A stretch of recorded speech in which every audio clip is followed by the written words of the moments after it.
Hey guys, so in this video, I'm going to go ahead and show you guys how to add stickers on your Discord server. So this is very easy to do. Just follow the video until the end so you guys actually know how to do this. But basically, you're going to want to go ahead and make your way towards your Discord server name and go ahead and click on it. Now, from right here, you're going to want to navigate to the server settings. Go ahead and click on it. Basically, once you're here, you're going to be on the server overview. Go ahead and navigate through all of these options and make your way towards the stickers option.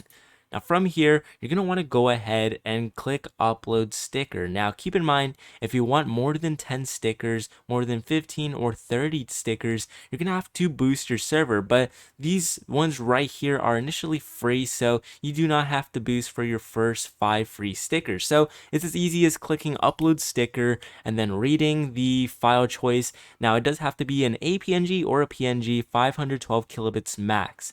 So go ahead and upload your PNG, your file, and then your related emoji, your name and description, and you guys should be set from there. So that's how you go ahead and add stickers to your Discord server.